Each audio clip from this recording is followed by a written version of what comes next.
How to make clones in Meccha Chameleon. So as soon as I spawned, you can see the two green squares in the bottom of my screen. This is how many clones you have left. One thing that you need to know about clones is that once you place a clone, you can't really change the color of it, or you can't paint over the clone. So what you need to do is paint yourself as you're the clone. Let's do this pose. And now once you're ready to have this clone placed, simply click Q.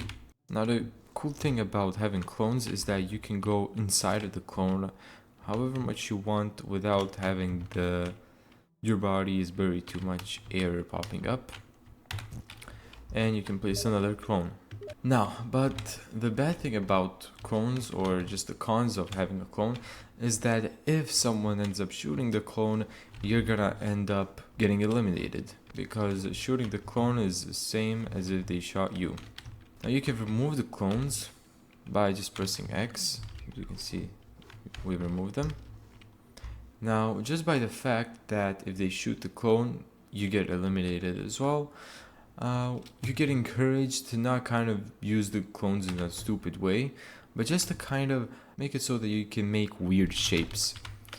Let's say we do this.